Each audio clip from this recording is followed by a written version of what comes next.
Punit-punit na ang pangarap bago pa man niya ito maitayo. Habang nagbibilang ng nakaw na pera, ang isang sakim na tiyahin, mag-isang pinalaki ng isang amang inulila, sa katotohanan ang mga anak na hindi niya kilala. Wala kang kwentang ina, pabigat ka. Ang pambubusabos na dumurog kay Mira, ngunit paano kung ang pinakamalaking kasinungalingan ay mabulgar sa pagbabalik ng lalaking nag-alay ng lahat? Handa ba siyang bumangon mula sa abo ng kanyang pagkatao? At sino ang unang sisingilin ng tadhana? Wasak na ang pangarap bago pa man niya ito maitayo. Habang nagpapakasasa sa nakaw na pera, ang isang sakim na tiyahin, inuwi ng isang amang inulila, sa katotohanan, ang mga pangarap para sa babaeng itinaboy sa ulan. Sumama na siya sa iba, kinalimutan ka na niya, ang kasinungalingang sumalubong sa kanya. Ngunit paano kung ang pagbabalik ng lalaking nag-alay ng lahat ay maging simula ng paniningil? Handa ba siyang hukayin ang katotohanan mula sa mga kasinungalingan? Huwag mo na siyang hanapin, Mateo. Matagal na siyang sumama sa mayamang lalaki at kinalimutan na niya ang lahat ng pangako ninyo. Ang mga salitang yon, mula sa sarili niyang ina, ay tila isang matalim na patalim na tuwirang ibinaon sa kanyang dibdib nang walang anumang pasabi. Nakatayo si Mateo sa gitna ng inalikabok na bakuran ng kanilang lumang bahay. Ang araw ng Pilipinas ay tila nakapapaso sa kanyang balat na sanay sa nakakamanhid na lamig ng mga istruktura sa Japan. Sa kanyang magkabilang kamay ay mahigpit niyang hawak ang dalawang mabibigat na bagahe. Sa loob ng mga iyon ay hindi mga mamahaling tsokolate o sapatos, kundi isang magandang puting bestida na binili niya mula sa kanyang inipong pawis at dugo, mga regalong pinangarap niyang isuot sa babaeng naging rason ng kanyang siyam na taong pagtitiis. Umuwi siyang handa ng magtayo ng isang pamilya, ngunit ang sasalubong pala sa kanya ay isang gibang pag-asa. Dahan-dahang bumitaw ang kanyang mga daliri mula sa hawakan ng bag. Ang mabigat na bagahe na naglalaman ng kanyang mga pangarap ay bumagsak sa tuyong lupa. Lumikha ng isang malagim na alikabok na pumulupot sa kanyang mga binti. Kasabay ng pagguho ng kanyang buong mundo, hindi siya makasigaw. Walang luhang lumabas sa kanyang mga mata. Ang pinakamatinding sakit ay ang sakit na walang tinig. Tila may isang makapal na pader na pumigil sa paghinga niya, nagpatuyo sa kanyang lalamunan, at nagpamanhid sa bawat ugat ng kanyang katawan. Ang paligid na dati niyang tinatawag na tahanan ay biglang naging isang dayuhang lugar na nakakatakot at malamig. Bago pa man niya mahanap ang kanyang boses upang magtanong, may dalawang maliliit na anino ang lumabas mula sa pinto ng lumang kusina. Dalawang bata, isang lalaki at isang babae, tila nasa 9 na taong gulang. Ang batang babae ay maingat na may bitbit na isang maliit na platito ng bagong lutong puto. Habang ang batang lalaki ay nakasunod sa likuran nito, may nagtatanong na mga mata. Sabay silang lumapit kay Mateo. Nang hindi nag-aatubili, inabot ng dalawang bata ang kanyang naninigas na kamay at inilapat iyon sa kanilang mga noo. "Mano po, Tito Mateo." Sabay nilang bati sa tinig na kasing linaw ng kampana sa umaga. Tila tumigil ang pag-ikot ng mundo ni Mateo. Ang kanyang paningin ay nakapako sa batang babae. Ang hugis ng mga mata nito, ang maamong kurba ng kanyang mga labi, at ang pamilyar na kislap ng kalungkutan sa kanyang tingin. Maging ang batang lalaki ay may parehong awang sa pagitan ng mga kilay na madalas niyang nakikita sa tuwing nananalamin siya. Umusbong ang isang matinding kalituhan sa kanyang isipan na tila gustong sumabog. Binalingan niya ang kanyang ina, hinahanap ang katotohanan mula sa mga mata nitong umiiwas. Mga anak sila ng malayong kamag-anak natin sa probinsya. Mabilis na paliwanag ni Leonora, ang boses nito ay may panginginig na pinilit itago. Naulila sila sa isang aksidente. Kinupkop ko na lang para may makasama ako sa bahay habang wala ka. Huwag mo nang isipin si Mira, anak. Sinasayang mo lang ang oras mo sa isang babaeng walang utang na loob. Umiling si Mateo. Ayaw tanggapin ng kanyang puso ang mga narinig. Iniwan niya ang kanyang mga gamit sa labas, nilagpasan ang kanyang ina, at tuloy-tuloy na humakbang patungo sa maliit na silid na dating inuupahan ni Mira sa kanilang bahay. Pagbukas niya ng pinto, sinalubong siya ng isang nakakabiinging katahimikan. Wala na ang amoy ng sampagwitan na madalas ipahid ni Mira sa kanyang buhok. Wala na ang maliit na makinilya na madalas nitong gamitin hanggang madaling araw. Ang silid ay malinis, malamig, at walang bakas ng pagmamahal na minsang nabuhay roon. Bumigay ang mga tuhod ni Mateo. Napaluhod siya sa gilid ng lumang kama. Ang kanyang mga kamay na namantika at nagkasugat-sugat dahil sa 9 na taong pagbubuhat ng semento at bakal sa mga nagyeyelong gusali sa ibang bansa ay nanginginig na umabot sa bintana. May nakita siya roon, isang mumurahin at kupas na plastik na ipit sa buhok na may kulay rosas na bulaklak. Pinulot niya ito ng buong pag-iingat, tila isang mamahaling diamante na takot siyang mabasag. Idiniin niya ang malamig na plastik sa kanyang mga labi habang ang kanyang malalapad na balikat ay nagsimulang manginig. Tuluyan nang naglandas ang mga luha sa kanyang pisngi, nahuhulog sa sahig ng walang ingay. Ang lahat ng pagod, ang lahat ng pangarap na iningatan niya ng halos 1 dekada ay nauwi lamang sa isang pirasong ipit na naiwan. Bakit niya ako iniwan? May nagawa ba akong pagkukulang? Ang mga katanungang ito ay paulit-ulit na sumusugat sa kanyang isipan, naghahanap ng kasagutan sa gitna ng pagguho ng kanyang pag-asa. Ngunit ang kanyang pagluluksa ay naantala nang mapansin niya ang isang presensya sa pinto. Nakatayo roon ang batang lalaki na nagngangalang Nico. Tahimik itong nakatingin sa kanya. Ang maliliit nitong mga kamay ay nakakuyom sa gilid ng kanyang kupas na damit. Napakurap si Mateo at pinilit na punasan ang kanyang mga mata, nahihiyang makita ng isang bata ang kanyang kahinaan. Subalit ang susunod na binitawang salita ng bata ay nagpatigil sa pintig ng kanyang puso at nagpapanigas sa lahat ng dugo sa kanyang katawan. "Tito?" Mahinang tanong ni Nico. Ang boses nito ay inosente, ngunit may dalang bigat ng isang misteryo. "Bakit po umiiyak ang mga mata mo? Tulad ng babae sa panaginip ko, hindi naging sapat ang lamig ng gabi sa Batangas upang pawiin ang apoy ng kalituhan sa dibdib ni Mateo. Habang ang buong bahay ay balot na ng katahimikan, nanatiling dilat ang kanyang mga mata, nakatitig sa kisame ng silid na dati niyang tinutulugan. Ang bawat buntong hininga niya ay tila may kasamang bigat ng 9 na taon.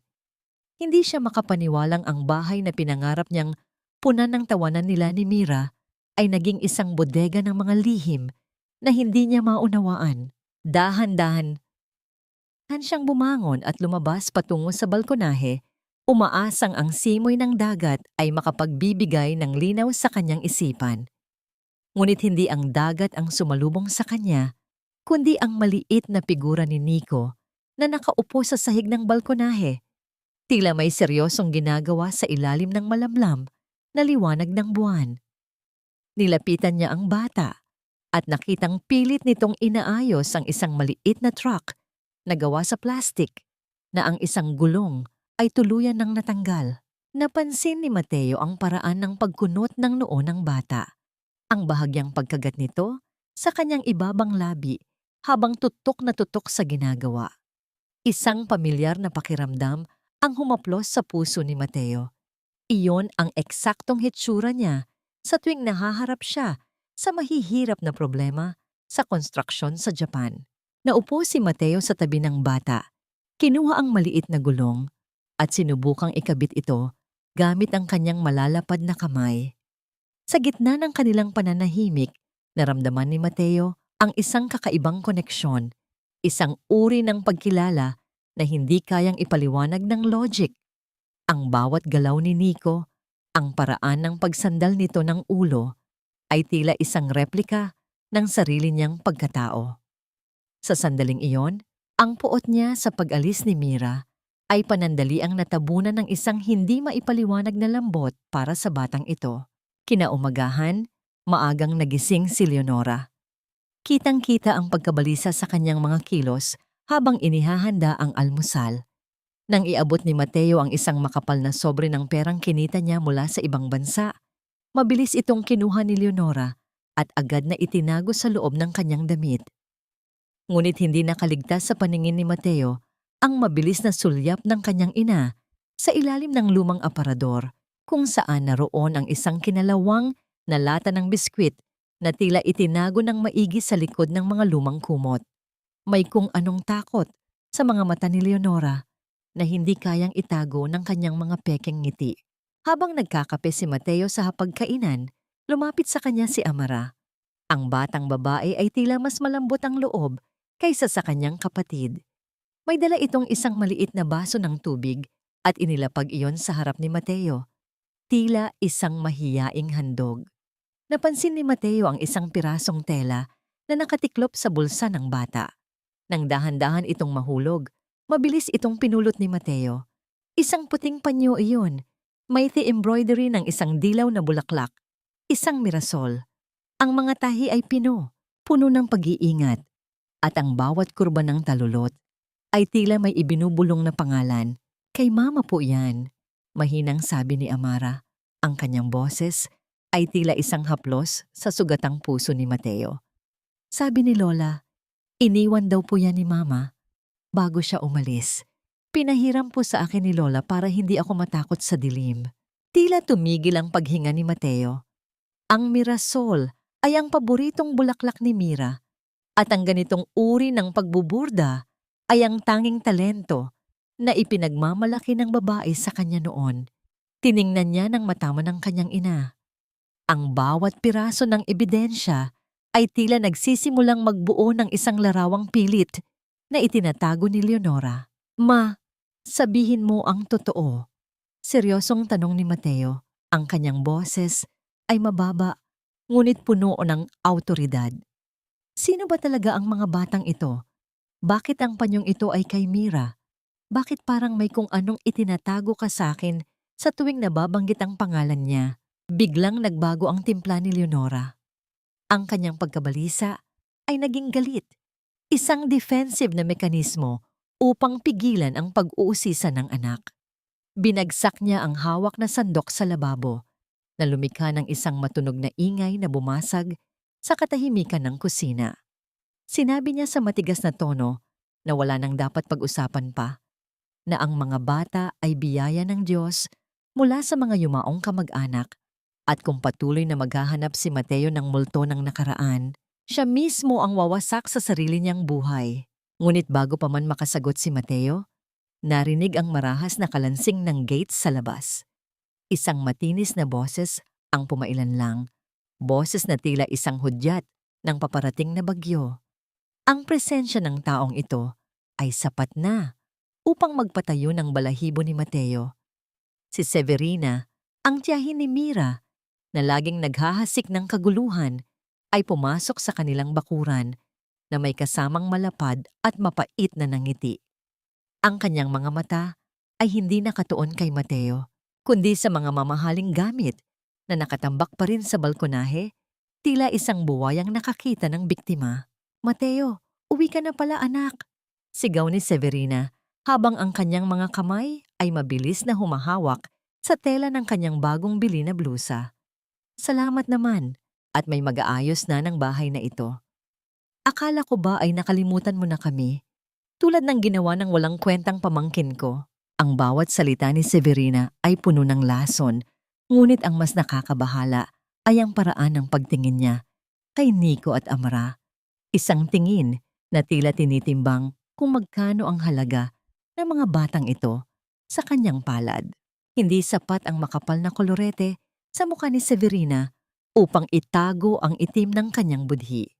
Sa bawat hakbang niya patungo sa loob ng bahay, tila nagdadala siya ng isang malansang amoy ng kasakiman na pilit niyang binabalot ng mababangong salita. Agad niyang niyakap si Mateo. Isang yakap na hindi nagmumula sa puso, kundi sa kalkulasyon kung gaano kalaki ang maaari niyang makuha mula sa lalaking bagong dating mula sa ibang bansa. Naku, Mateo, kung alam mo lang kung gaano namin ipinagdasal ang kaligtasan mo roon sa Japan, wika ni Severina habang kunwaring nagpupunas ng gilid ng kanyang mga mata. Napakahirap ng pinagdaanan namin dito, lalo na nang iwan tayo ng malanding pamangkin ko. Akalain mo, pagkatapos ng lahat ng sakripisyo mo, sumama lang sa kung sinong lalaking may kotse? Napakawalang hiya talaga ni Mira. Binigyan niya ng dungis ang pangalan ng ating pamilya. Ramdam ni Mateo ang pananariwa ng sugat sa kanyang dibdib sa bawat salitang binitawan ng tiyahin. Gusto niyang maniwala na nagkakamali ito, ngunit ang direkta at tila kumpirmadong mga pahayag ni Severina ay unti-unting dumudurog sa kanyang natitirang pag-asa. Habang nagsasalita si Severina, napansin ni Mateo ang pananamit nito. Isang bagong blusa at mga alahas na tila hindi nababagay sa katayuan ng isang taong nagsasabing sila ay naghihirap. Nang pumasok sila sa loob ng bahay, mabilis na nagbago ang timpla ng mukha ni Severina nang hindi na siya nakatingin kay Mateo. Habang abala si Mateo sa pag-aayos ng ilang gamit sa sala, nakita ni Severina si Nico na aksidenteng nakatapon ng kaunting tubig sa sahig malapit sa kanyang sapatos. Sa isang iglap, nawala ang maamong mukha ng tiyahin. Mabilis niyang nilapitan ng bata, hinawakan ng mahigpit ang braso nito at ibinaon ang kanyang mahahabang kuko sa balat ng bata.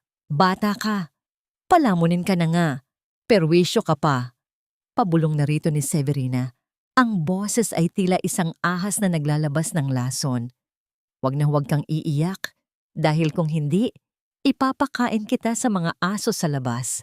Tandaan mo, utang nyo sa akin ang bawat butil ng kaning kinakain nyo. Nakita ni Mateo ang bahagyang pag-igting ng balikat ni Nico, ngunit ang bata ay hindi kumibo, hindi rin lumuha. Tila sanay na ang musmos na katawan nito sa ganitong uri ng kalupitan. Nang lumingon si Mateo, mabilis na binitawan ni Severina ang bata at ngumiti ng napakaitamis, tila walang anuman ang nangyari. Mateo anak, tawag ni Severina. Ang tono ng boses ay bumalik sa pagiging malambing na mapanlinlang. Alam mo naman na dahil sa ginawa ni Mira, ako ang sumalo sa lahat ng kahihiyan sa barangay. Marami akong binayarang utang para lang hindi tayo tuluyang malubog sa putik. Baka naman, sa laki ng kinita mo sa Japan, ay maambunan mo ang iyong tita ng kaunting puhunan para sa aking maliit na negosyo. Karapatan ko naman sigurong humingi ng kaunting kompensasyon sa lahat ng paghihirap ko, hindi ba? Napilitang kumuha ng ilang libong piso si Mateo mula sa kanyang pitaka at iniabot ito sa tiyahin. Hindi man lang nag-atubili si Severina. Mabilis niyang hinablot ang pera at itinago sa kanyang bag nang may kislap ng tagumpay sa kanyang mga mata. Para sa kanya, ang bawat sentimong mula kay Mateo ay isang hakbang patungo sa kanyang pansariling kaginhawaan, kapalit ng pagdurusa ng iba. Bago umalis si Severina, lumabas muna siya sa likod ng bahay upang tingnan ang dalawang bata na naglalaro sa ilalim ng puno ng mangga. Ang kanyang isipan ay abala sa isang maruming plano. May isang mag-asawang mayaman sa Manila ang matagal na niyang kausap. Mga taong handang magbayad ng malaking halaga para sa mga batang mukhang kagalang-galang at maayos ang lahi. Para kay Severina, sina Nico at Amara ay hindi mga tao, kundi mga produktong maaari niyang ibenta upang tuluyang makalaya sa kahirapan. Konting tiis na lang, bulong ni Severina sa kanyang sarili habang pinagmamasdan ang mga bata. Kapag nakuha ko na ang huling kabayaran, hindi na ako kailanman babalik sa mabahong baryong ito. Kasabay nito, naramdaman ni Severina ang pag-vibrate ng kanyang cellphone sa loob ng bulsa. Isang text message ang pumasok mula sa isang hindi kilalang numero sa Cebu. Tita, narito na po ang padala kong pera para sa mga anak ko. Nakikiusap po ako. Pabilhan niyo sila ng bagong gamit sa eskwela. Miss na miss ko na po sila. Isang mapait na ngangiti ang sumilay sa labi ni Severina. Hindi man lang siya nag-atubiling pindutin ang delete button.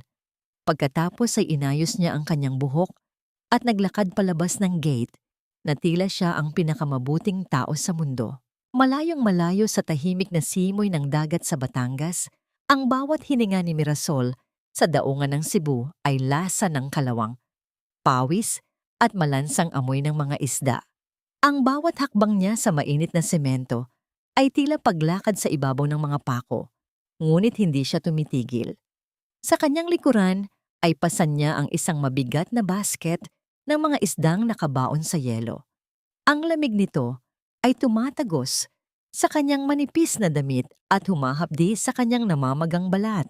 Ang kanyang mga kamay na dati ay malalambot at sanay sa paghawak ng pinong sinulid, ngayon ay magaspang na, puno ng mga sugat na hindi na nagkaroon ng pagkakataong gumaling. Isang malakas na sigaw mula sa kanilang kapatas ang bumasag sa kanyang pag-iisip. Dahil sa matinding pagod at panghihina ng kanyang mga binti, bahagyang tumagilid ang basket na kanyang pasan, dahilan upang malaglag ang ilang piraso ng isda sa maduming sahig. "Wala kang kwenta, magbabayad ka sa mga nasayang na ito." Ang bulyaw ng matandang lalaki sa kanya, kasabay ng isang marahas na pagtulak na nagpaupo kay Mira sa gitna ng maputik na tubig. Hindi sumagot si Mira. Wala na siyang lakas para lumaban o magmakaawa. Sa halip, dahan-dahan niyang pinulot ang mga isda. Gamit ang kanyang nanginginig na mga kamay, ang kanyang ulo ay nakayuko bilang tanda ng pagtanggap sa lahat ng uri ng pang-aalipusta. Para sa kanya, ang bawat mura at bawat saki ay isang uri ng penitensya. Naniniwala siyang nararapat lamang sa kanya ang magdusa dahil sa kawalan niya ng kakayahang protektahan ang kanyang mga anak mula sa kahirapan. Nang dumating ang oras ng tanghalian, hindi sumama si Mira sa kanyang mga kasamahan sa maliit na karinderya sa tabi ng daungan. Naupo siya sa isang liblib na sulok sa ilalim ng anino ng isang malaking container ATM. Wala siyang dalang pagkain dahil ang bawat sentimong matitipid niya ay katumbas ng isang butil ng kanin para sa kanyang mga anak sa Batangas. Inilabas niya mula sa kanyang bulsa ang isang maliit na balutan ng plastik. Sa loob nito ay ang isang lumang litrato ni Mateo, ang tanging alaala ng lalaking pinakamahal niya na tila kasing layo na ng mga bituin. Kasama nito ang dalawang maliliit na piraso ng tela mula sa mga unang damit ni Nico at Amara. Hinaplos ni Mira ang mukha ni Mateo sa litrato. Ang kanyang mga luha ay pumatak at humalo sa dumi at pawis sa kanyang pisngi. Ang bawat patak ay may kasamang dalangin na sana ay nasa mabuting kalagayan ang kanyang mga anak, na sana ay hindi sila nagugutom at sana ay sapat ang perang ipinapadala niya kay Tita Severina upang mabigyan sila ng maayos na buhay. Hindi niya alam na ang bawat sakripisyo niya ay nagiging panggastos lamang ng isang taong walang puso. Inilabas niya ang kanyang maliit na pitaka at binilang ang mga barya at lukot-lukot na papel. Saktong-sakto ang halagang yon para sa bayad sa padala ngayong buwan. Kahit na kumukulo ang kanyang sikmura sa gutom, mas pinili niyang tiisin ang hapdi kaysa bawasan ang perang nakalaan para sa kinabukasan ng kanyang kambal. Isang payat na asong galaang lumapit sa kanya, buntot ay nakayuko at tila humihingi rin ng makakain. Tiningnan ni Mira ang aso, pagkatapos ay ang maliit na piraso ng tuyong tinapay na ibinigay sa kanya ng isang mabait na kasamahan kaninang umaga. Sa gitna ng sarili niyang kagutuman, pinaghati niya ang tinapay at ibinigay ang mas malaking bahagi sa aso. "Kumain ka na." Mahinang bulong niya. Ang kanyang boses ay paos at puno ng pagod. Sana may nagpapakain din ng maayos sa mga anak ko sa malayo." Nang muli siyang tumayo upang bumalik sa trabaho, nakaramdam si Mira ng matinding pag-ikot ng paligid. Ang sikat ng araw ay tila naging sobrang liwanag hanggang sa maging itim ang lahat ng kanyang nakikita. Naramdaman na lamang niya ang pagtama ng kanyang katawan sa matigas na semento. Isang matalim na piraso ng bakal ang bumaon sa kanyang paa at ang pulang likido ay nagsimulang dumaloy at humalo sa maduming tubig ng daungan. Habang walang malay na nakahiga si Mira sa gitna ng ingay at gulo ng Cebu, sa kabilang dako ng dagat, masayang hinahaplos ni Severina ang kanyang bagong alahas. Walang kamalay-malay na ang bawat kislap nito ay nagmula sa unti-unting pagkaubos ng buhay ng kanyang sariling pamangkin. Ang bawat piraso ng kahoy at semento na dumarating sa bakuran ni na Mateo ay tila mga blok ng katotohanang unti-unting bumubuo sa isang katanungang hindi niya magawang bigkasin. Habang sinusukat niya ang lupang pagtatayuan ng bagong pundasyon, hindi ang plano ng arkitekto ang nasa kanyang isip, kundi ang mga bakas ng nakaraang pilit na ibinaon sa limot ng kanyang sariling ina. Sa gitna ng kanyang paglilinis sa bodega ng mga lumang gamit, isang maliit at kupas na piraso ng papel ang sumingit sa pagitan ng mga bitak ng isang lumang cabinet. Maingat itong hinila ni Mateo. Ito ay isang resulta ng laboratorio mula sa isang maliit na klinika sa bayan. Ang pangalang nakasulat ay malinaw pa rin, Mirasol Villacorta. Ang petsa ay Oktubre ng taong 2014, 3 buwan lamang matapos siyang lumipad patungong Japan. Ang resulta ay positibo. Tila tumigil ang daloy ng dugo sa mga ugat ni Mateo. Sa loob ng 9 na taon, ang tanging alam niya ay iniwan siya ni Mira dahil sa pera. Ngunit ang papel na ito ay nagsasabing bago pa man siya tuluyang makapag-adjust sa lamig ng ibang bansa, may buhay na palang nabubuo sa sinapupunan ng babaeng iniwan niya. Biglang pumasok si Leonora sa bodega. Dala ang isang basong juice para sa anak. Nang makita niya ang hawak na papel ni Mateo, agad na namutla ang kanyang mukha at nabitawan niya ang baso. Ang tunog ng pagbasag ng bubog sa semento ay tila isang babala. Mabilis niyang nilapitan si Mateo at hinablot ang papel mula sa kanyang mga kamay. "Wala yan, Mateo. Huwag mong bigyan ng pansin ang duming iyan." Ang sigaw ni Leonora, ang kanyang boses ay puno ng takot at panginginig. "Sinabi ko na sa'yo, naging laro lamang ni Mira ang iyong pag-alis. Sa ibang lalaki ang batang yan, at hindi niya tayo kinalimutan dahil lang sa hirap, kundi dahil mas pinili niyang magpakasasa sa iba." Gusto mang maniwala ni Mateo, may isang bahagi ng kanyang pagkatao ang nagsasabing may mali. Tinitigan niya ang kanyang ina, hinahanap ang katapatan na tila naglaho na sa mga mata nito. Lumabas si Mateo sa likod ng bahay upang kumuha ng hangin, ngunit doon ay nakita niya si Nico na nakatayo sa tapat ng isang lumang duyan na gawa sa kahoy. Ang duyan ay luma na, may mga anay at puno na ng alikabok, ngunit tila ito ang pinakamahalagang kayamanan para sa bata. Kumuha si Mateo ng martilyo, balak na gibain ang duyan upang bigyang daan ang mga bagong tabla ng kahoy. "Huwag mong pakialaman ang gamit namin," ang biglang hiyaw ni Nico. Tumakbo ang bata at humarang sa harap ng duyan. Ang kanyang mga kamao ay nakakuyom at ang kanyang mga mata ay nag-aapoy sa galit at sakit. "Tagalabas ka lang dito. Wala kang karapatang sirain ang huling alaala namin." Napatigil si Mateo. Ang galit sa tinig ni Nico ay hindi galit ng isang bata sa isang estranghero, kundi galit ng isang anak na nararamdamang ninanakawan ng kanyang pagkakakilanlan. Ibinaba ni Mateo ang martilyo. Sa sandaling iyon, nakita niya ang sarili niya sa bata. Ang parehong pait ng kahapon, ang parehong depensa laban sa mundo. Pinili niyang umatras at iwanan muna ang bata. Ngunit ang bawat hakbang niya palayo ay tila may kasamang bigat ng pagdududa. Pagsapit ng gabi, hindi mapakali si Mateo. Habang ang lahat ay natutulog, naghahanap pa siya ng iba pang mga dokumento sa mga lumang gamit ni Leonora. Doon, sa ilalim ng isang tumpok ng mga lumang resibo, natagpuan niya ang isang maliit na kwaderno, isang listahan ng mga utang mula sa sari-sari store sa kanto 9 na taon na ang nakalilipas. Ang kanyang paningin ay nanabo ng mabasa ang nakasulat sa sulat kamay ng kanyang ina. "Gatas para sa apo ko, gamot para sa kambal ni Mateo." Ang mga salitang iyon ay tila isang malakas na kulog na yumanig sa buong pagkatao ni Mateo. Apo, kambal ni Mateo. Ang katotohanan ay hindi na lamang isang hinala.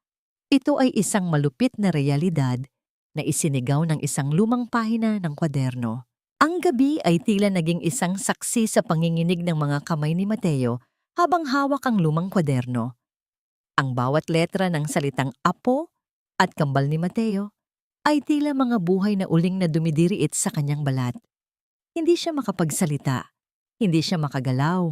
Ang tanging naririnig niya ay ang mabilis na tibok ng sarili niyang puso na tila isang tambol na nagbababala ng paparating na unos. Ngunit pinili niyang manahimik muna, itinago niya ang kwaderno sa ilalim ng kanyang unan.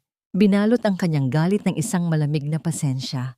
Kinabukasan, ang katahimikan ng kanilang bakuran ay binuwag ng marahas na tunog ng pagbukas ng gate.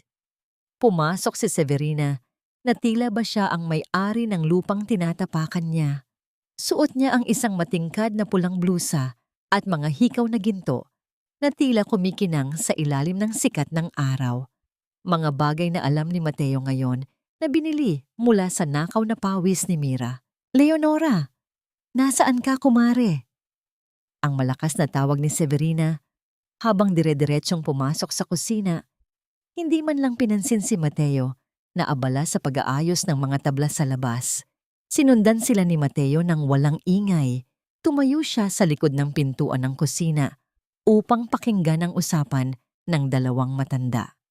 Doon, sa pagitan ng amoy ng nilulutong kanin at usok ng kahoy, ay narinig niya ang pinakakasuklam-suklam na bahagi ng pagkatao ni Severina. "Kailangan na nating kumilos, Leonora." Simula ni Severina, ang kanyang boses ay naging matigas at mapanlinlang. Tumawag na ang mag-asawa mula sa Manila. Gusto na nilang makuha ang batang babae, si Amara. Mas malaki ang ibabayad nila ngayon dahil kailangan nila ng bata para sa kanilang legal na papeles. "Hindi ko kaya, Severina," ang nangangatog na sagot ni Leonora. "Mga apo ko sila. Ngayong narito na si Mateo, paano ko ipapaliwanag sa kanya kung biglang mawawala ang isa sa kanila? Utang mo sa akin ang lahat, Leonora. Huwag mong kalimutan." Ang bulyaw ni Severina habang idiniduro ang kanyang daliri sa mukha ng matanda. "Sino ba ang nagtakip ng kahihiyan niyo noong mabuntis ang malanding pamangkin ko? Sino ang nag-ayos para hindi layuan ng mga tao ang anak mong si Mateo dahil may anak siya sa labas? Ako.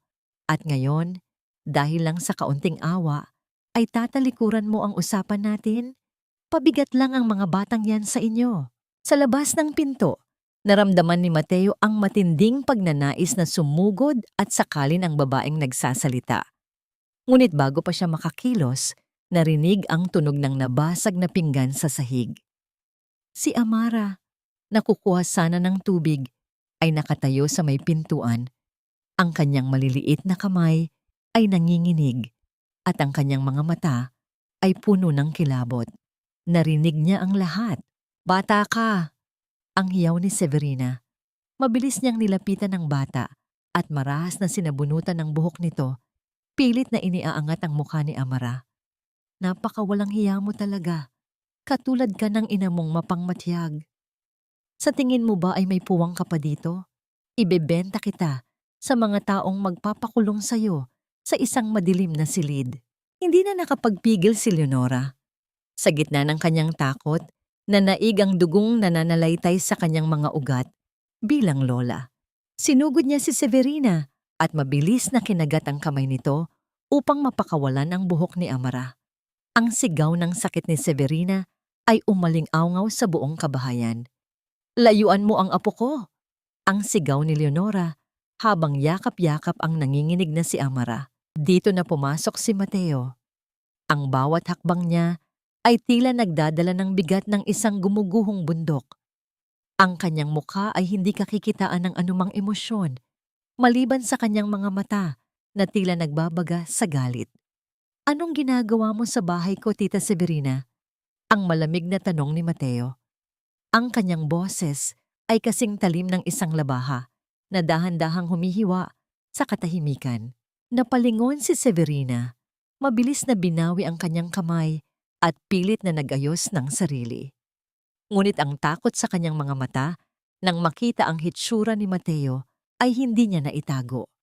Alam niyang sa pagkakataong ito, hindi na sapat ang kanyang mga mapanlinlang na salita upang makatakas sa hatol ng lalaking muling nagising mula sa mga kasinungalingan. Sa bawat hakbang ni Mateo patungo kay Severina, tila nayayanig ang pundasyon ng bahay na kanyang pinaghirapang itayo. Hindi siya sumisigaw, ngunit ang katahimikan ng kanyang galit ay mas nakatatakot kaysa sa kulog na nagsisimulang gumulong sa kalangitan. Mabilis niyang kinuha si Amara mula sa sahig, inilayo ang bata mula sa abot ng kamay ng malupit na tiyahin at ibinigay ito kay Leonora na nanginginig sa takot. Layas! Ang tanging salitang lumabas sa bibig ni Mateo.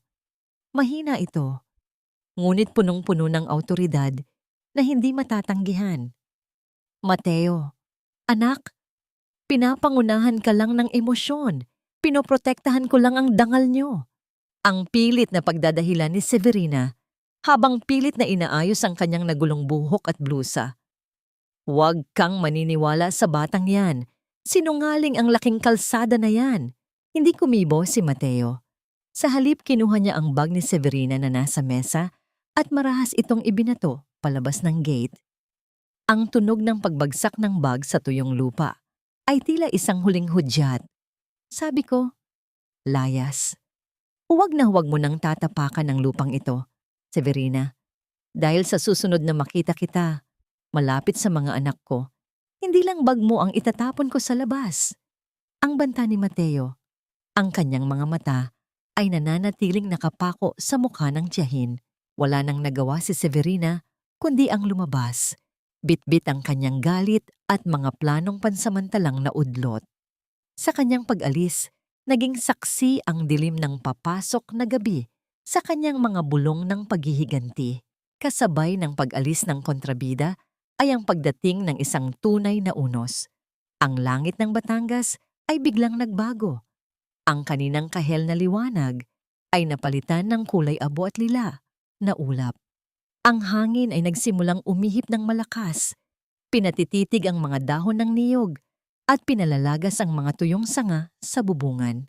Ayon sa balita sa radyo, ang bagyong paparating ay may dalang matinding lakas. Mabilis na kumilos si Mateo upang giagwardyahan ang bahay. Kinuha niya ang mga tabla at martilyo upang itakip sa mga bintana. Ang bawat pukpok ng martilyo ay tila isang paraan upang ilabas ang tensyon sa kanyang dibdib. Ngunit sa likod ng kanyang liksi, ang kanyang isipan ay abala sa mga katanungang hindi pa nasasagot. Sa loob ng bahay sa isang madilim na sulok ng kwarto, si Nico ay abala rin sa ibang bagay. Hindi siya natatakot sa bago. Mas natatakot siya sa mga taong nasa loob ng bahay. Hawak-hawak ang isang lumang plastik na bag. Maingat niyang itinatago rito ang kanyang 2 pirasong damit at ang maliit na truck na inayos ni Mateo. Sa isip ng bata, wala silang puwang sa bahay na ito.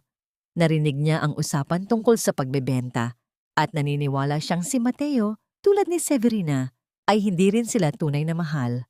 Nico, kain na tayo. Ang tawag ni Mateo mula sa labas ng kwarto. Hindi sumagot ang bata.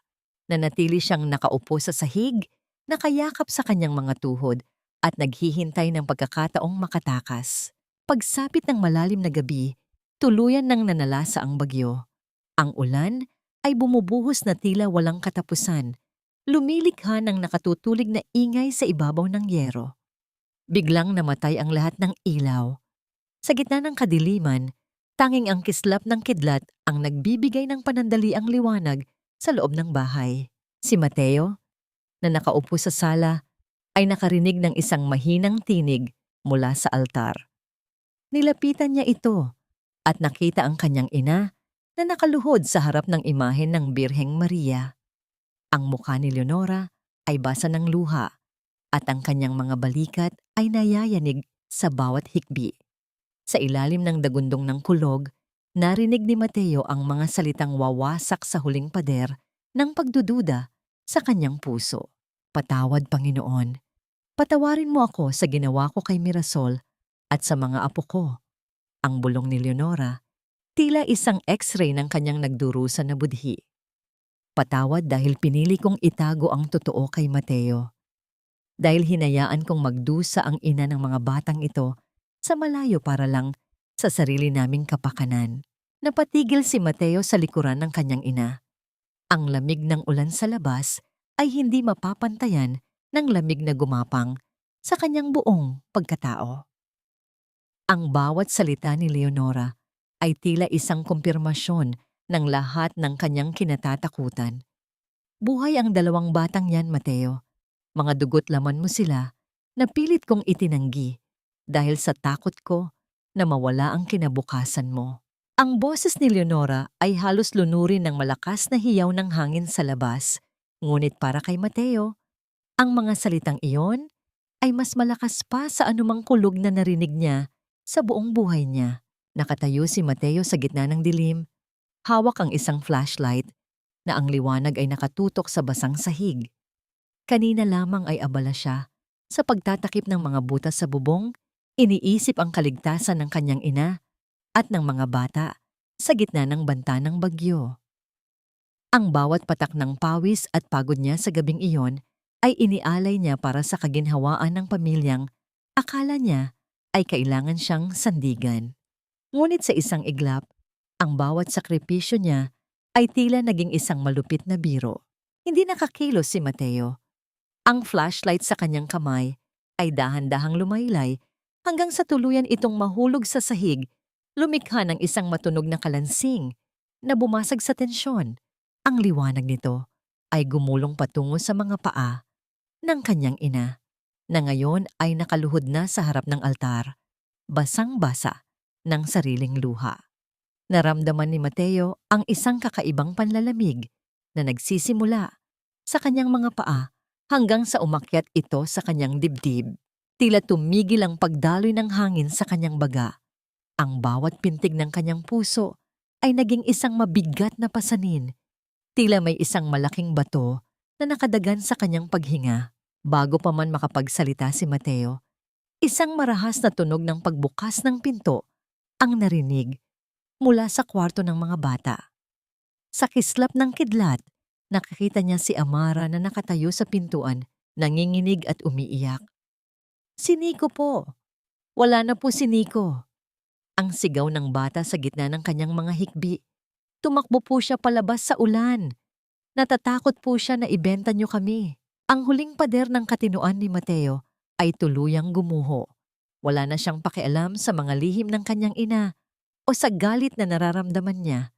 Ang tanging nasa isip niya ay ang batang lalaking nasa labas, sa gitna ng nagngangalit na bagyo, dala ang isang maling paniniwala na siya ay itatakwil ng sarili niyang ama. Lao si Mateo sa labas, hinahamon ang malakas na bugso ng ulan at hangin.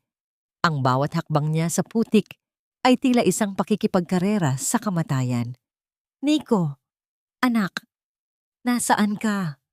Ang kanyang sigaw na agad nilulunod ng unos. Sa bawat sulok ng kalsada, sa bawat madilim na eskinita, hinanap niya ang bata. Ang kanyang katawan ay nanginginig na sa lamig. Ang kanyang paningin ay lumalabo na dahil sa tubig na tumatama sa kanyang mukha. Ngunit hindi siya tumigil. Pagdating niya sa tapat ng simbahan ng barangay, nakita niya ang isang maliit na figura na nakasiksik sa ilalim ng isang sementadong arko. Si Nico. Ang bata ay nakayakap sa kanyang mga tuhod, nanginginig ang buong katawan, at ang mga labi ay kulay asul na dahil sa tindi ng ginaw. Lumapit si Mateo at agad na hinubad ang kanyang basang jacket upang ibalot sa bata. "Bitiwan mo ako. Ibebenta niyo rin kami ni Amara." Ang pagpupumiglas ni Nico, ang kanyang mga mata ay puno ng kilabot at kawalang tiwala. Hindi sumagot si Mateo. Sa halip, hinila niya ang bata patungo sa kanyang dibdib at niyakap ito ng napakahigpit. Isang yakap na nagtataglay ng lahat ng pagsisisi, lahat ng pagmamahal at lahat ng katotohanang naantala ng 9 na taon. Walang magbebenta sa'yo. Anak, ang bulong ni Mateo sa tenga ng bata. Ang kanyang boses ay nanginginig sa matinding emosyon. Patawarin mo si Papa. Nandito na ako. Hinding-hindi na ako aalis.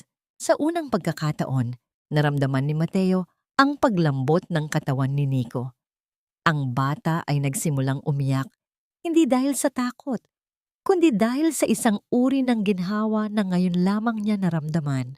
Nang makabalik sila sa bahay, sinalubong sila ni Leonora na may dalang mga tuyong tuwalya. Ang katahimikan sa loob ng bahay ay mas nakabibingi kaysa sa bagyo sa labas. Matapos masiguro na ligtas at nakatulog na ang mga bata, hinarap ni Mateo ang kanyang ina. Ang kanyang mga mata ay wala ng luha, tanging isang matigas na determinasyon na wakasan ang lahat ng dusa. Nasaan ang mga pruweba, ma? Ang malamig na tanong ni Mateo. Nasaan ang katotohanan na ninakaw niyo sa akin? Walang imik na lumakad si Leonora patungo sa ilalim ng aparador. Inilabas niya ang kinalawang na lata ng biskwit, ang kahon na naglalaman ng mga labi ng isang pag-ibig na piniling isakripisyo para sa mga kasinungalingan. Inilapag niya ito sa mesa at dahan-dahang binuksan ang takip na lumikha ng isang matunog na pag-inggit. Dahan-dahang itinaas ni Leonora ang takip ng kinalawang na lata. Ang tunog ng pag-iskuri ng metal sa metal ay tila isang huling hudyat ng pagkamatay ng lahat ng lihim sa loob ng bahay na yon. Inilapag niya ang takip sa mesa at doon, sa ilalim ng malamlam na liwanag ng isang gasera dahil sa kawalan ng kuryente, ay bumulaga kay Mateo ang mga piraso ng isang buhay na piniling isakripisyo sa altar ng mga kasinungalingan. Heto na ang lahat ng itinatago ko, Mateo. Heto ang buhay na kinuha namin sa'yo. Ang nangangatog na wika ni Leonora bago siya tuluyang napaupo sa sahig. Tinatakpan ang kanyang mukha ng kanyang mga palad. Nanginginig ang mga daliri ni Mateo habang inabot ang unang piraso ng papel. Isang birth certificate. 2 sila. Nicolas Villacorta at Amara Villacorta. Sa ilalim ng pangalan ng ama, ang nakasulat ay isang mahabang guhit, isang kawalan, isang bakante. Ramdam ni Mateo ang tila pagpiga sa kanyang puso. Ang kanyang sariling mga anak ay lumaki na walang pangalan ang kanilang ama sa papel dahil sa takot at kahihiyan. Sumunod niyang nakuha ang isang litrato, si Mirasol. Ngunit hindi ito ang Mirasol na iniwan niya 9 na ang nakalilipas. Sa litratong yon, si Mira ay nakaupo sa isang bangko.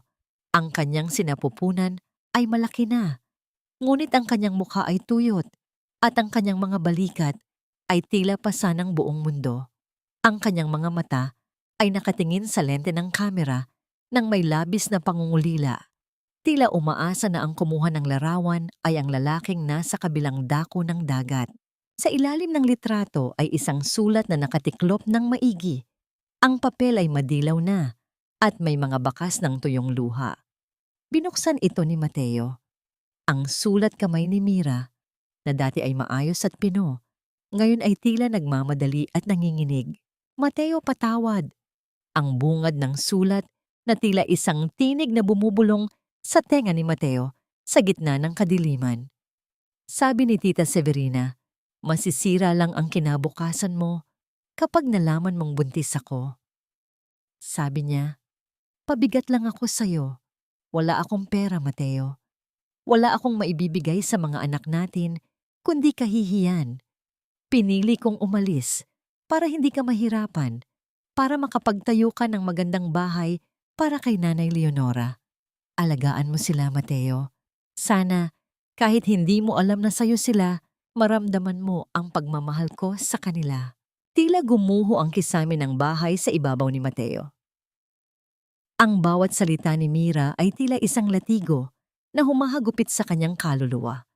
Ang bahay na pinangarap niyang itayo, ang perang pinaghirapan niya sa Japan.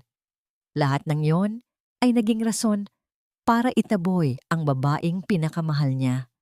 Hindi siya iniwan ni Mira dahil sa ibang lalaki. Iniwan siya ni Mira dahil pinalabas ni na Severina at Leonora na siya ang balakid sa kanyang tagumpay. Ang kanyang lalamunan ay naging kasing sikip ng isang bakal na kwelyo. Hindi siya makahinga. Ang bawat piraso ng papel na hawak niya ay naging kasing bigat ng semento.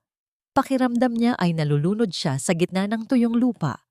Ang galit na kanina ay nag-aapoy sa kanyang dibdib ay napalitan ng isang malalim at madilim na kawalan. Sa gitna ng kanyang pagluha, naramdaman niya ang isang maliit na kamay na humawak sa kanyang siko. Si Amara. Ang bata ay nakatayo sa kanyang tabi, bit-bit ang kanyang paboritong panyo na may bordang mirasol. Sa kislap ng kidlat, nakita ni Mateo ang mukha ng bata, ang mukhang bunga ng isang pag-ibig na binalot ng dusa.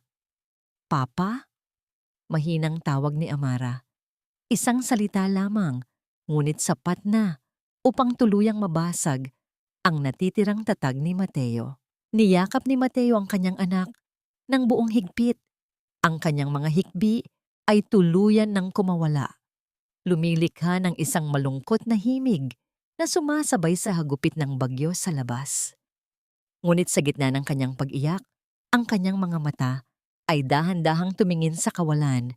Nagbabago ang kislap nito mula sa pait patungo sa isang matigas na determinasyon. Hindi ako magagalit sa inyo, Ma. Ang boses ni Mateo ay naging kasing lamig ng bago, ngunit may dalang talim na hindi pa naririnig ni Leonora kailanman. Pero may isang taong dapat magbayad sa impyernong ito. At tinitiyak ko sa inyo, bukas na bukas din, sisiguraduhin kong matatapos na ang kasamaan ni Severina. Ang sikat ng araw pagkatapos ng bagyo ay tila isang malupit na paalala ng lahat ng duming iniwan ng uno sa bakuran. Ngunit para kay Mateo, ito ang unang liwanag ng katotohanan na magsisilbing sandata niya. Hindi siya sumisigaw, hindi siya nagwawala. Ang kanyang bawat kilos ay tila isang kalkuladong hakbang ng isang arkitektong nagdidisenyo ng pagbagsak ng isang kaaway.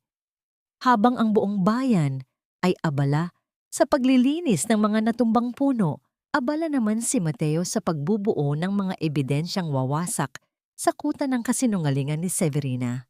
Maaga pa lamang ay nagtungo na si Mateo sa lumang parokya ng bayan upang hanapin si Padre Esteban. Ang amoy ng insenso at lumang kahoy ng simbahan ay tila nagbigay ng panandaliang kapayapaan sa kanyang nagngangalit na dibdib. Pagkakita sa kanya ng matandang pari, isang malalim na buntong hininga ang pinakawalan nito bago kumuha ng isang makapal na folder mula sa loob ng opisina. Matagal ko nang hinihintay ang araw na ito, Mateo. Ang mahinang wika ni Padre Esteban habang inilalapag ang mga dokumento sa mesa.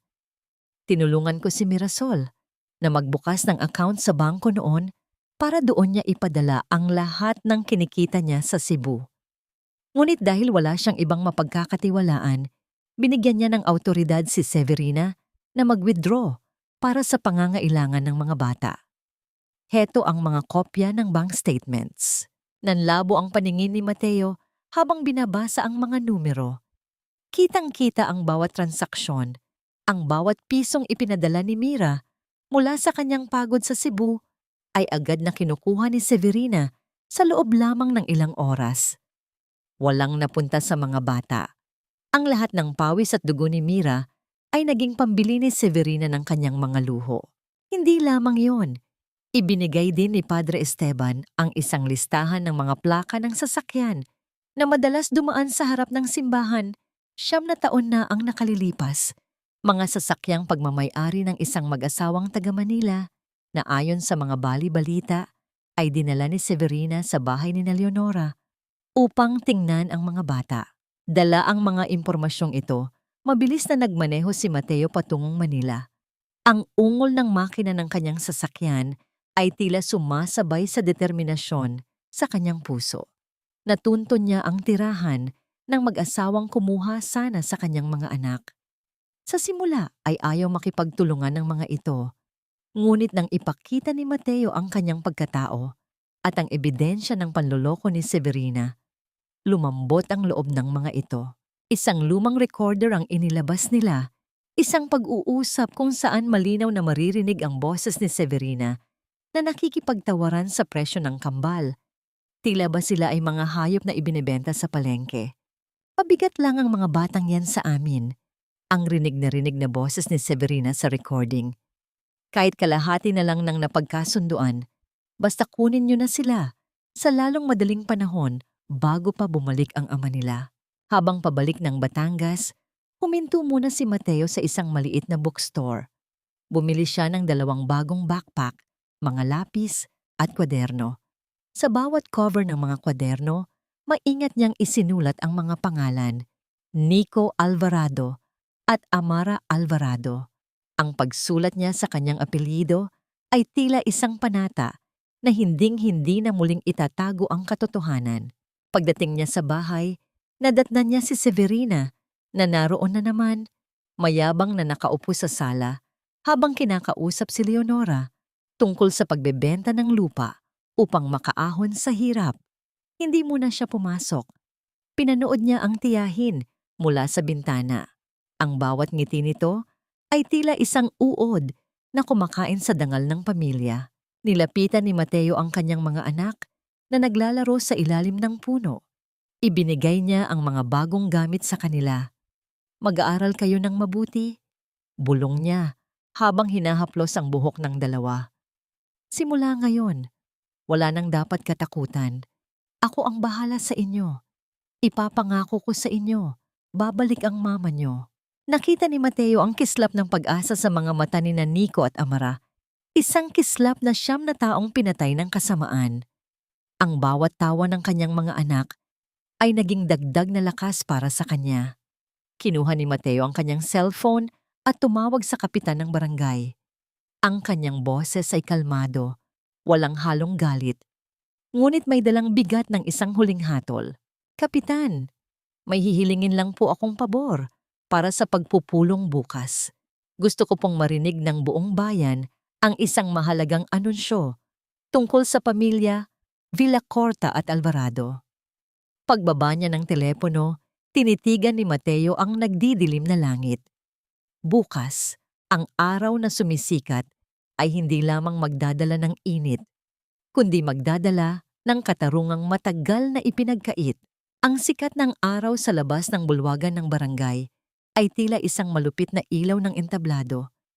Naghihintay sa pagbagsak ng maskara ng isang taong matagal nang nagkukunwari. Punong-puno ang loob ng gusali. Ang bawat upuan ay may kani-kaniyang kwento ng bulong-bulungan at ang bawat mata ay nakatuon sa gitna.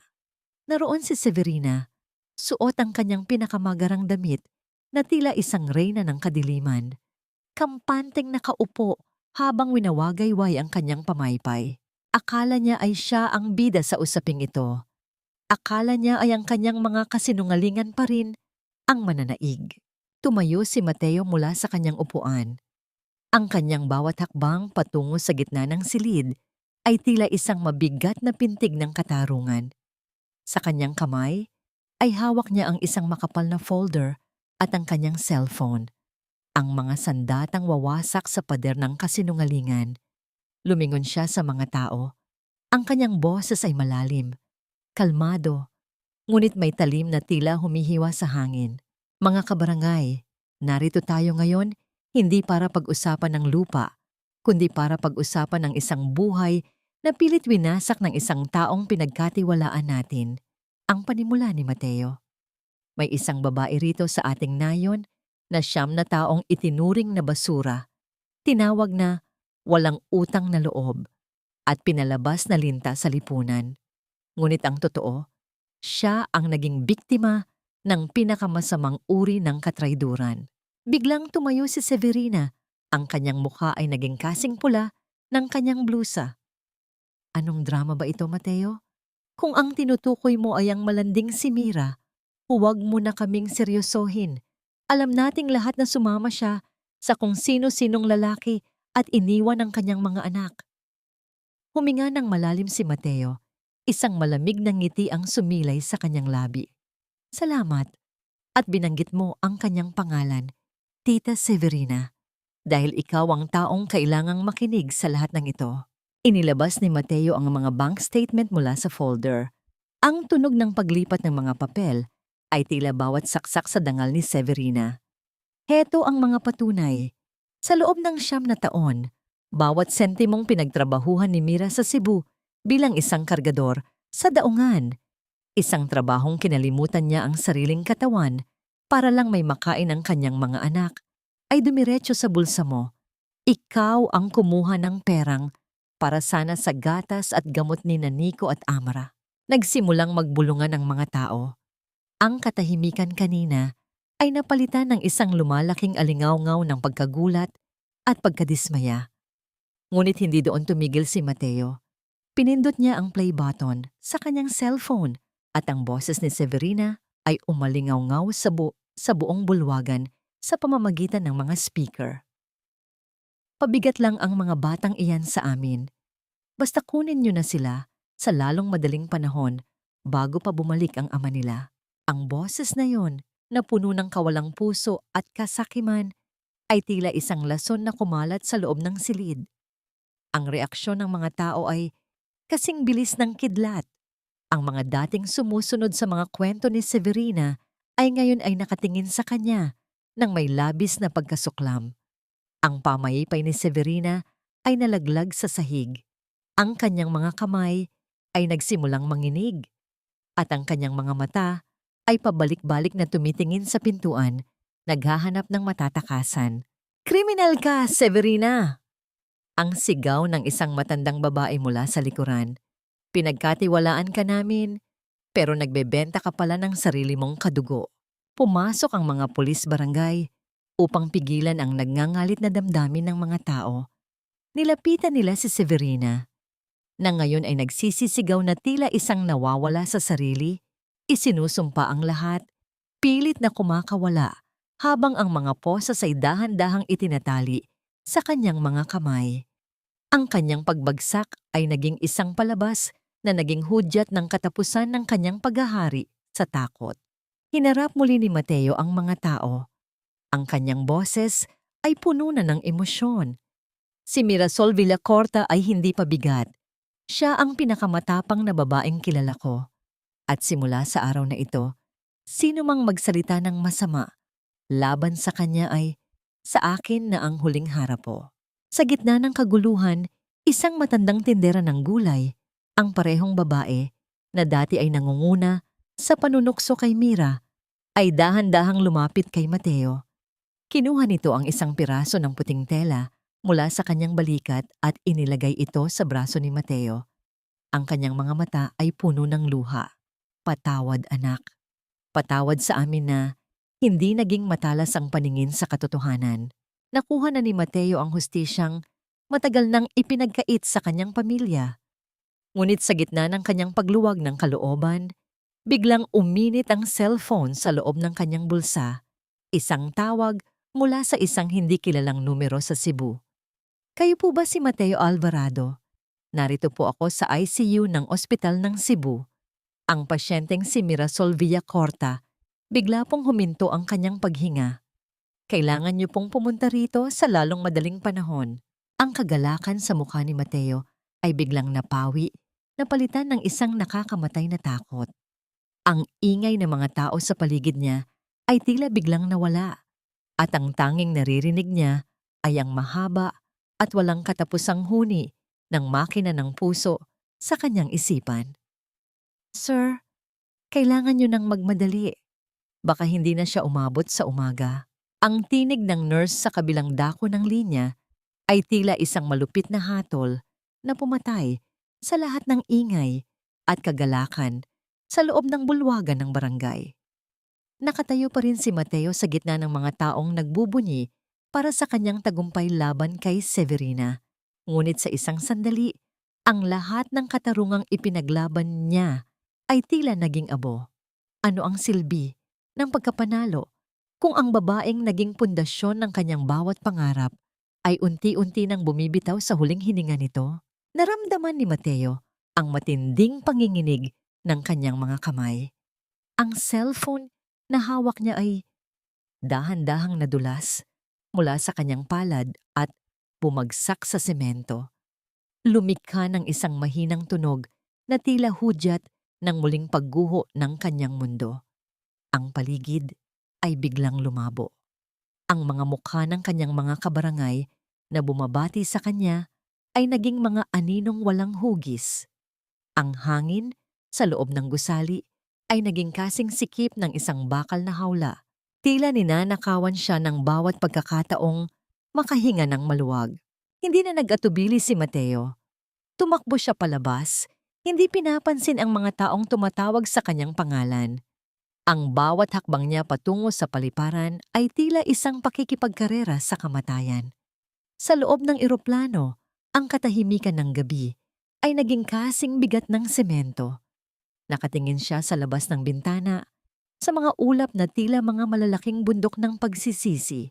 "Wag muna, Mira." Ang paulit-ulit na bulong niya sa kanyang isipan, tila isang dasal na pilit niyang isinisigaw sa langit. "Huwag ka munang bibitaw. Ngayon pa lang tayo magsisimula." Pagdating sa Cebu, ang amoy ng gamot at chemical sa loob ng pampublikong ospital ay tila sumakal sa kanyang dibdib. Ang bawat tunog ng sapatos sa kahabaan ng pasilyo ay tila isang orasan na bumibilang sa huling mga sandali. Natunton niya ang kama ni Mirasol sa isang liblib na sulok ng ward na tanging mga manipis na kurtina lamang ang naghihiwalay sa ibang mga nagdurusa. Napahinto si Mateo. Ang babaeng nakahiga sa kama ay tila isang kalansay na lamang ng Mirasol na iniwan niya 9 na ang nakalilipas. Ang kanyang mukha ay kasing puti ng mga kumot, ang kanyang mga mata ay lubog, at ang kanyang mga braso ay puno ng mga pasa at bakas ng mga karayom. Ngunit ang pinakasumugat sa puso ni Mateo ay ang kanyang mga kamay. Ang mga kamay na dati ay pino at mahusay sa paghawak ng sinulid, ngayon ay magaspang, puno ng mga kalyo at mga sugat mula sa marahas na pagbubuhat ng mga isda sa daungan. Dahan-dahang lumapit si Mateo at napanatid ang hininga nang makita ang ilalim ng unan ni Mira. May isang maliit na kwaderno na nakasilip doon. Maingat niya itong kinuha. Ito ay isang savings passbook. Sa loob nito, ang bawat maliit na deposito, 100 piso, 200 piso, ay may kasamang petsa at isang maikling sulat na halos hindi mabasa dahil sa panginginig ng kamay.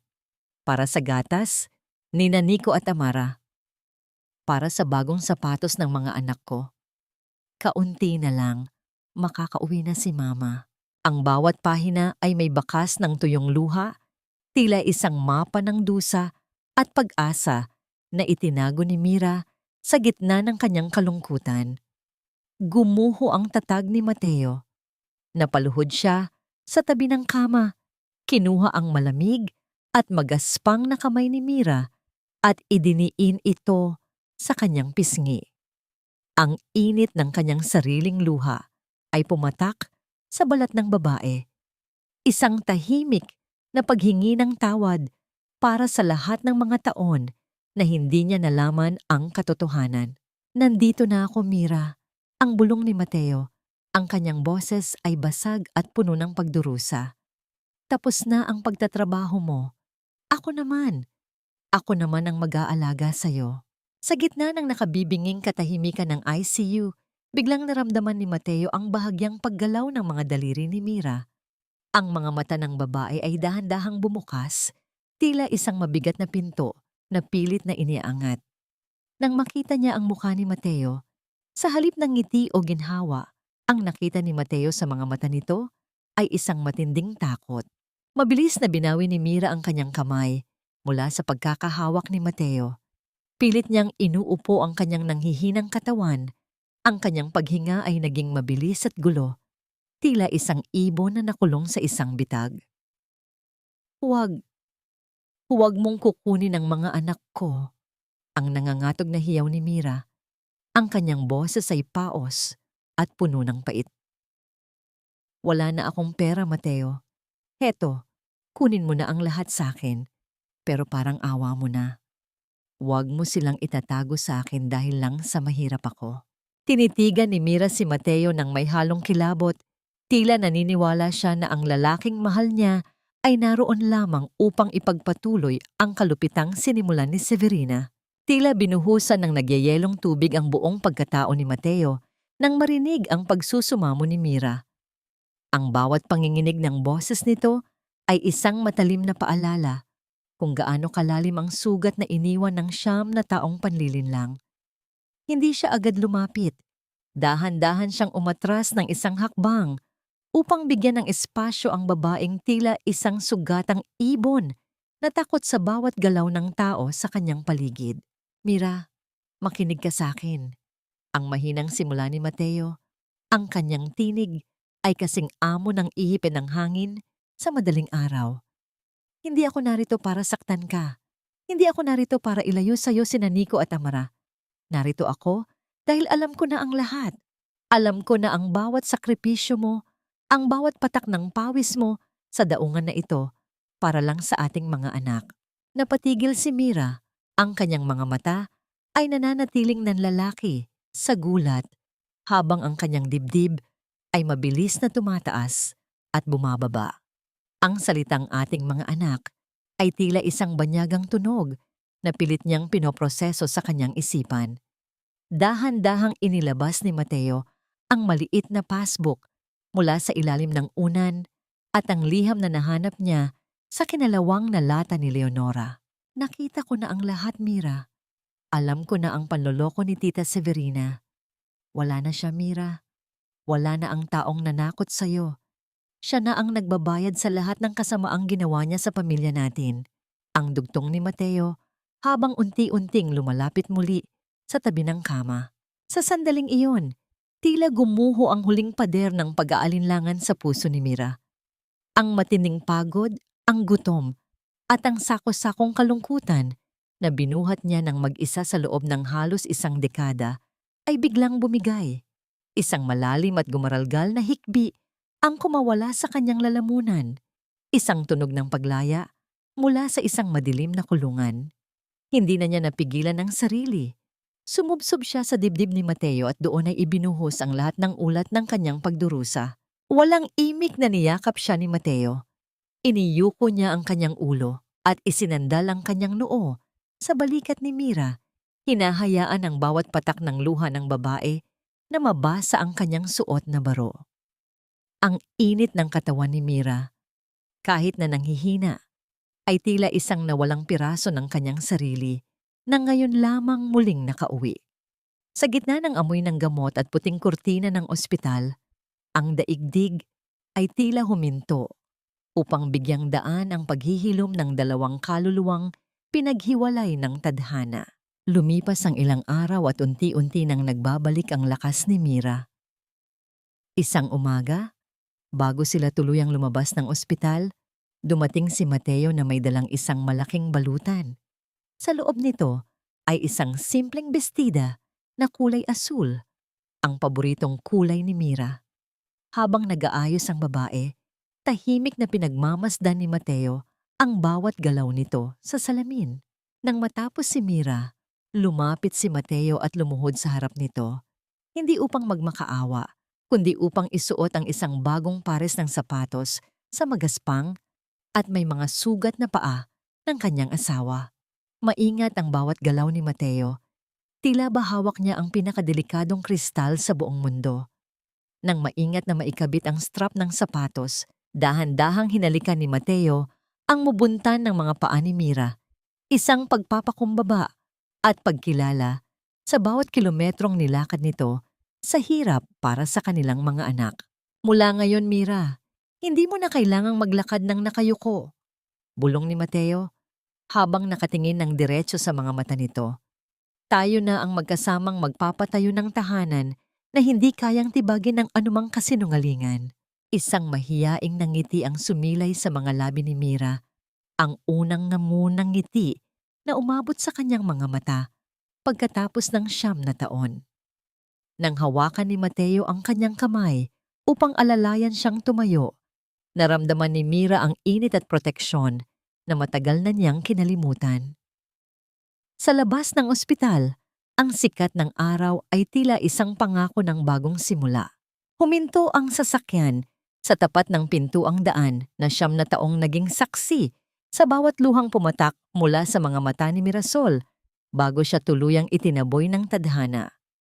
Ang sikat ng araw ay marahang humahaplos sa bagong pintura ng bahay, ngunit para kay Mira, ang bawat sulok ng lupang ito ay may dalang alaala ng hapdi at pangungulila.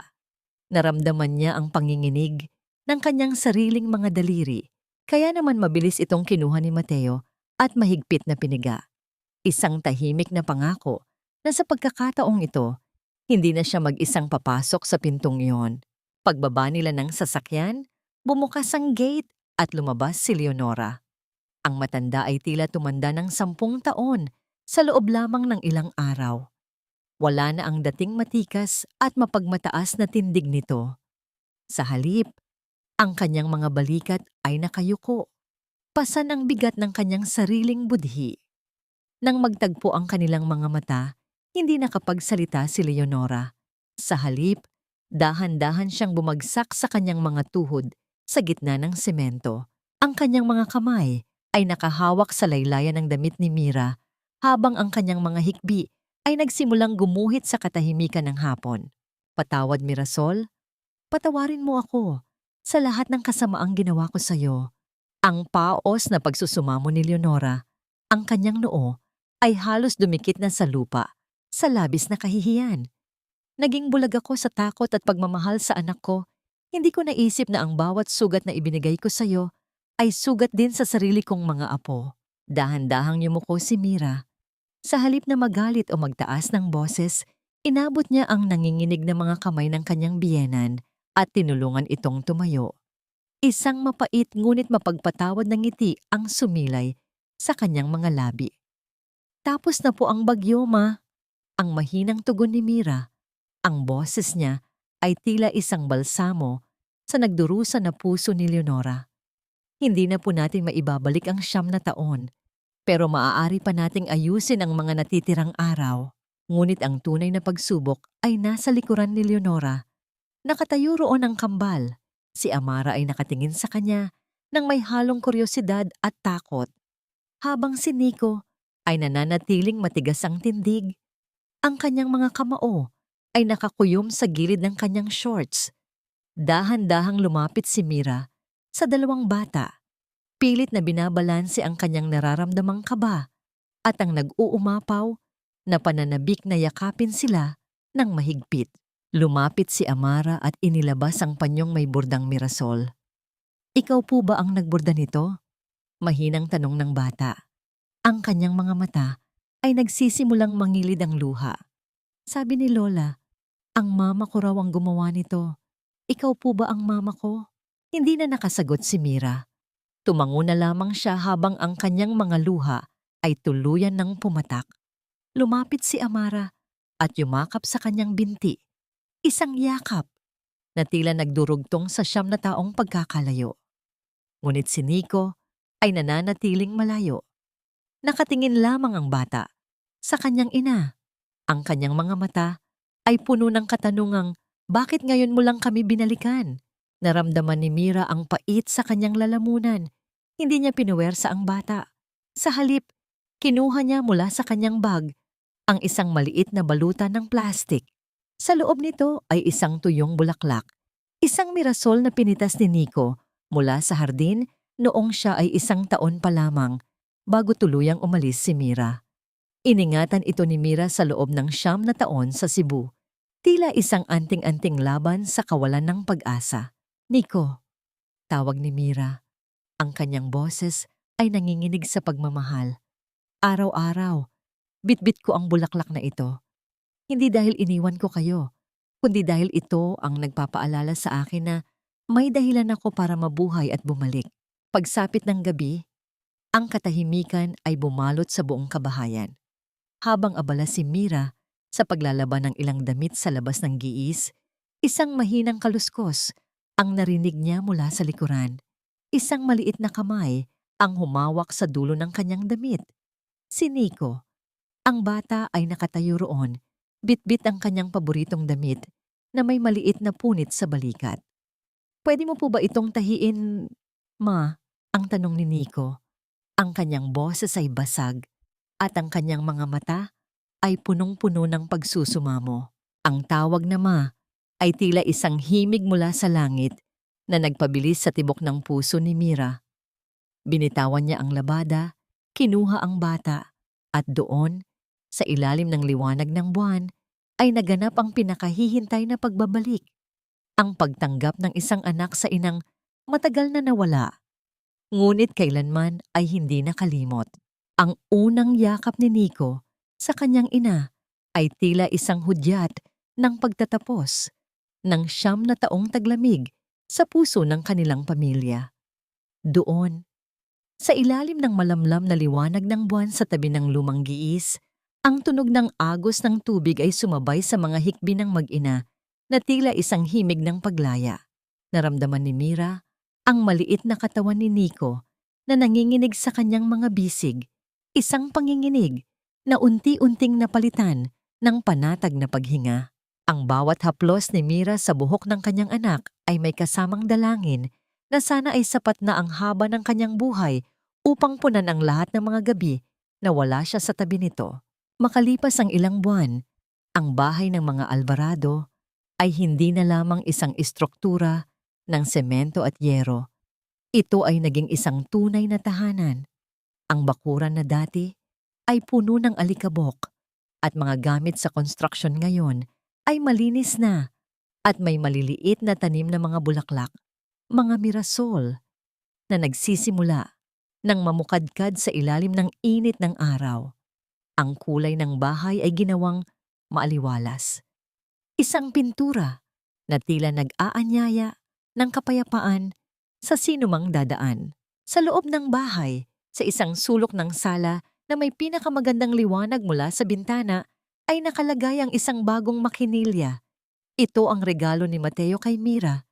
Isang makinilyang hindi na kailangang gamitin sa ilalim ng sulyap ng takot, kundi isang kasangkapan upang muling buhayin ang talento ni Mira sa pananahi. Ang bawat tunog ng pagtakbo ng karayom sa tela ay tila isang awit ng pagsisikap na ngayon ay kinikilala na ng buong bayan. Hindi na siya tinatawag na malandi o walang utang na loob.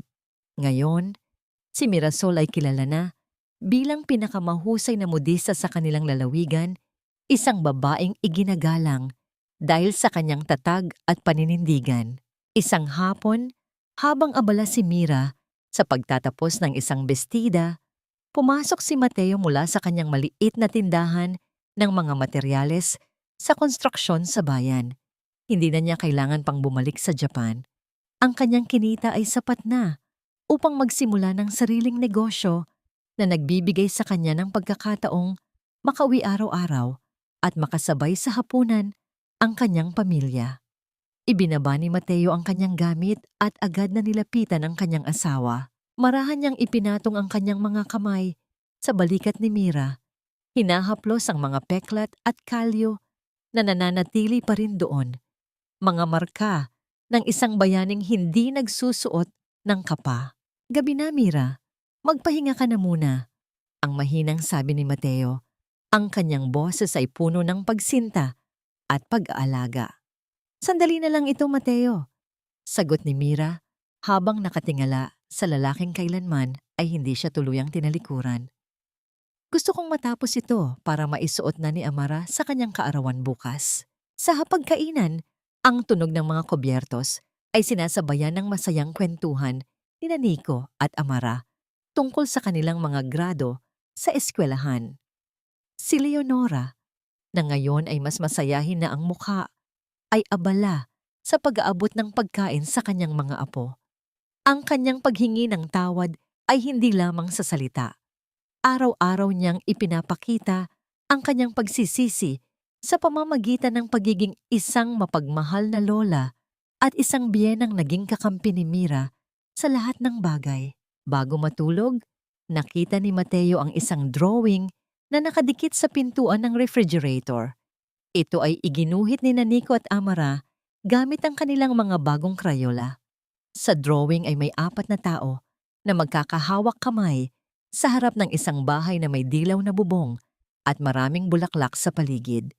Sa itaas ng drawing ay may nakasulat na malalaking letra, "Ang aming tahanan." Nang magpahinga na ang mga bata, lumabas sina Mateo at Mira sa balkonahe.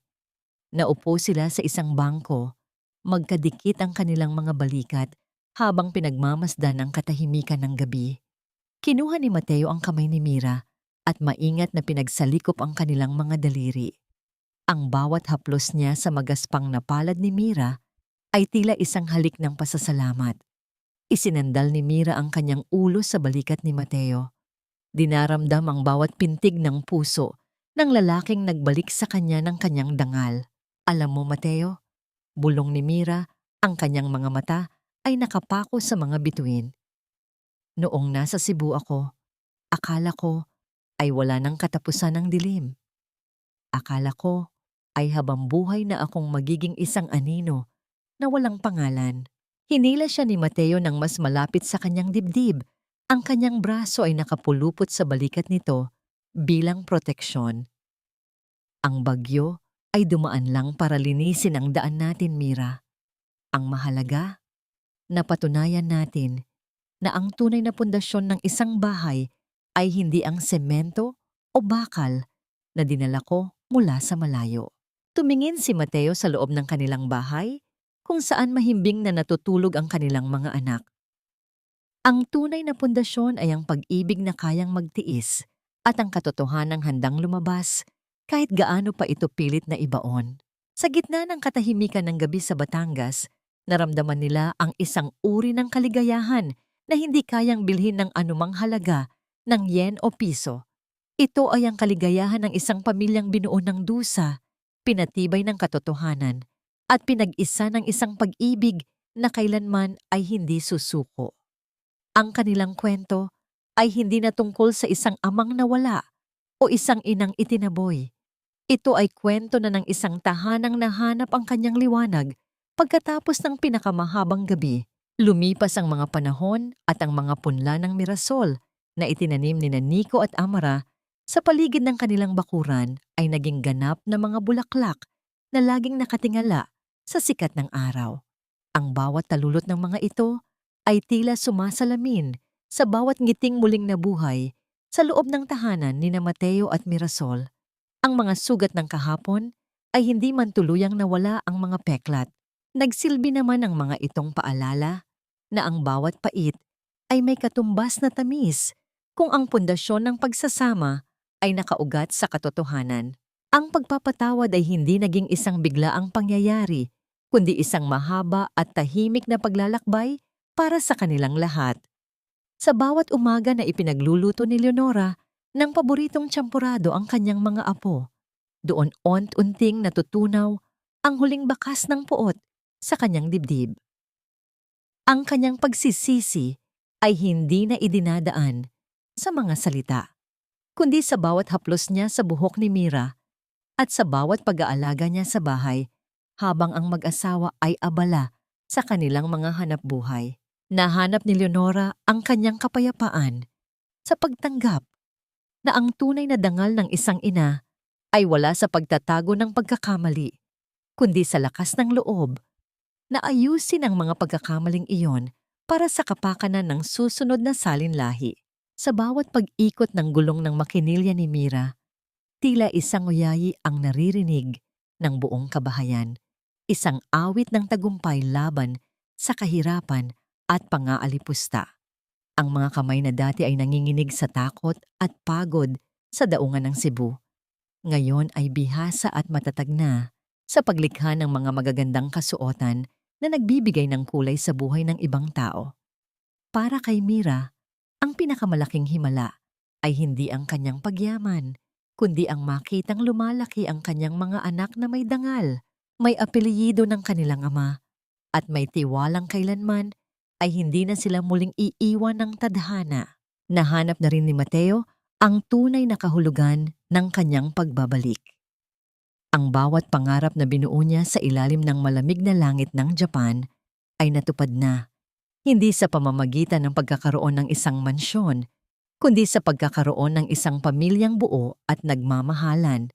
Natutunan niyang ang pinakamahalagang kayamanan na maibibigay ng isang ama sa kanyang mga anak ay hindi ang perang ipinapadala mula sa malayo, kundi ang presensya at proteksyon na tanging sa loob lamang ng sariling tahanan matatagpuan. Ang aral na iniwan ng kanilang kwento sa bawat pusong nakinig ay malinaw na kasing linaw ng sikat ng araw pagkatapos ng bagyo. Ang isang bahay ay gawa lamang sa bato, yero at semento. Ngunit ang isang tahanan ay gawa sa pag-ibig na handang magsakripisyo, katotohanang hindi kayang ibaon ng kasinungalingan at pagpapatawad na kayang bumuo muli ng mga pusong nagkadurog-durog. Sa huli, ang liwanag ng katotohanan ang laging mananaig at ang bawat dusa ay may nakalaang gantimpala para sa mga taong hindi sumuko sa pagmamahal. Habang ang araw ay dahan-dahang lumulubog sa abot tanaw ng Batangas, naglalakad ang pamilya Alvarado sa dalampasigan. Magkakahawak kamay silang apat, habang ang mga alon ay marahang humahalik sa kanilang mga paa. Ang bawat bakas ng kanilang mga hakbang sa buhangin ay tila isang sulat ng pasasalamat sa langit. Wala nang kailangang itago, wala nang kailangang ikahiya. Sila ay malaya na, at sa wakas, sila ay tunay na ngang nakauwi.